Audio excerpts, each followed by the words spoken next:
नमस्कार दोस्तों, आप देख रहे हैं मेरा चैनल और मैं हूं अनूप श्रीवास्तव।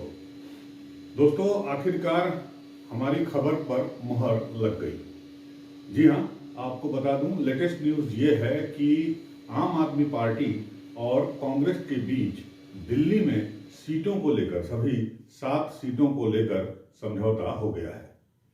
जी हाँ, जैसा कि हमने आपको खबर बताई थी, आज से कुछ दिन पहले ही बता दी थी आपको कि 4 सीटों पर एक पार्टी लड़ेगी और 3 सीटों पर एक पार्टी लड़ेगी, जिसमें माना यह जा रहा है कि आम आदमी पार्टी 4 सीटों पर चुनाव लड़ सकती है और कांग्रेस 3 सीटों पर चुनाव लड़ सकती है।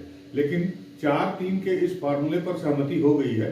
कौन 4 सीट पर लड़ेगा, कौन 3 सीट पर लड़ेगा, इसकी अभी आधिकारिक घोषणा नहीं की गई है। लेकिन माना यही जा रहा है कि आम आदमी पार्टी 4 सीटों पर चुनाव लड़ेगी और कांग्रेस 3 सीटों पर चुनाव लड़ेगी। इसके अलावा यह भी माना जा रहा है कि आम आदमी पार्टी ने गोवा और गुजरात के लिए भी कांग्रेस के साथ बातचीत की है कि वहां पर भी वो लोकसभा की एकाध सीटों पर लड़ना चाहती है। जैसा कि आपको पता है कि पिछले विधानसभा चुनाव में गुजरात में आम आदमी पार्टी का प्रदर्शन काफी अच्छा रहा है और उसका जो वोट परसेंटेज है वो बढ़ गया था और जो वोट बढ़ा था वो कांग्रेस के ही वोट उसके पाले में आए थे। तो माना यह भी जा रहा है कि गुजरात और गोवा में भी सीटों को लेकर कुछ बातचीत हो सकती है। हालांकि अभी ये पक्की खबर नहीं आई है। तो ये तो हो गई दिल्ली की बात। लेकिन आम आदमी पार्टी और पंजाब और कांग्रेस के बीच पंजाब में सीटों को लेकर अभी पेच फंसा हुआ है। वहां पर यह तय नहीं हो पा रहा है क्योंकि वहां की जो दोनों स्थानीय इकाइयां हैं, लोकल जो यूनिट्स है आम आदमी पार्टी की और कांग्रेस की, दोनों का कहना है कि हमें अलग चुनाव लड़ना चाहिए। लेकिन हायर लेवल पर, यानी आला कमान के लेवल पर यह माना जा रहा है कि एक समझौता करके, सीट शेयरिंग करके ही बीजेपी को वहां पर हराया जा सकता है। तो बहरहाल उम्मीद की जानी चाहिए कि अगले कुछ दिनों में पंजाब का मसला भी सुलझ जाएगा। चलिए आते हैं उत्तर प्रदेश पर। उत्तर प्रदेश में कल एक मीटिंग होनी थी और वो मीटिंग होनी थी समाजवादी पार्टी और कांग्रेस के बीच में। कांग्रेस ने, जैसा कि आपको पता है, हमारे चैनल में इंटरव्यू में अभय दुबे जो राष्ट्रीय प्रवक्ता है, उन्होंने बताया था कि बाकायदा एक पैनल 5 लोगों का बनाया हुआ है, जिसमें अशोक गहलोत, मुकुल वासनिक उसके अध्यक्ष हैं। तो मुकुल वासनिक से बातचीत करने के लिए समाजवादी पार्टी का डेलीगेशन, ये भी 5 लोगों का डेलीगेशन अखिलेश यादव ने बनाया है, जिसमें राम गोपाल इसको लीड कर रहे हैं, संग्राम सिंह यादव, उदयवीर सिंह और दूसरे नेता इसमें शामिल हैं।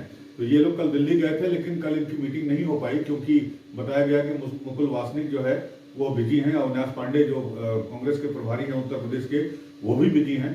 तो इसकी वजह से ये मीटिंग नहीं हुई। हालांकि ये मीटिंग तब टली जब समाजवादी पार्टी का डेलीगेशन दिल्ली पहुंच गया था। तो इसको लेकर समाजवादी पार्टी का एक धड़ा काफी नाराज हुआ और यहां तक कि समाजवादी पार्टी का ही बात करने वाली आईटी सेल ने जो है, जो कि अपने को कहती है कि वो समाजवादी पार्टी का आधिकारिक हैंडल है, एक्स पर उसने लिख भी दिया कि कांग्रेस ने जो है एक बार फिर से गठबंधन को धोखा देने का काम किया है। हालांकि ये पोस्ट बाद में डिलीट कर दी गई, लेकिन इसको लेकर समाजवादी पार्टी में नाराजगी जरूर है और कुछ धड़ा काफी नाराज है और कांग्रेस के इस रुख से काफी नाराज है। उधर कांग्रेस का ये कहना था कि चूंकि 14 जनवरी से भारत जोड़ो न्याय यात्रा शुरू हो रही है और साथ ही साथ अभी उत्तर प्रदेश में यात्रा चल रही थी कांग्रेस की, जिसकी वजह से जो है कल समय नहीं मिल पाया और इसकी वजह से जो है ये बातचीत नहीं हुई। लेकिन अगले 2-3 दिनों में ये बातचीत कर ली जाएगी और सीट शेयरिंग जो बात चल रही है उत्तर प्रदेश में वो हो जाएगी। अब सवाल इस पे ये भी उठता है, एक तो समाजवादी पार्टी नाराज हो गई है, दूसरे कि समाजवादी पार्टी चाहती है कि जो सीट शेयरिंग हो वो 2019 के लोकसभा चुनाव और 2022 के विधानसभा चुनाव के आधार पर हो। लेकिन अगर इस आधार पर सीट शेयरिंग होती है तो कांग्रेस के हाथ में 10 सीट मिलनी भी मुश्किल हो जाएगी। जैसा कि आपको पता है कि कांग्रेस के पास सिर्फ एक लोकसभा सीट है और उसके पास सिर्फ 5% 5 से लेकर 5.5% वोट जो है उत्तर प्रदेश में उसका वोट परसेंट है।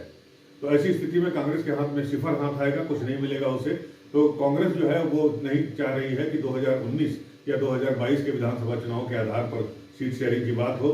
साथ ही साथ कांग्रेस थोड़ी सी समाजवादी पार्टी के कुछ लोगों से मेरी बात हुई, उनका कहना है कि कांग्रेस चालाकी भी कर रही है और वो चाहती है कि किसी तरह जो है ये बातचीत 15 जनवरी के बाद हो जाए, क्योंकि 15 जनवरी को मायावती का जन्मदिन है और माना यह जा रहा है कि मायावती इंडिया गठबंधन को लेकर या उत्तर प्रदेश में अलायंस को लेकर वो कोई एक बड़ी घोषणा कर सकती हैं।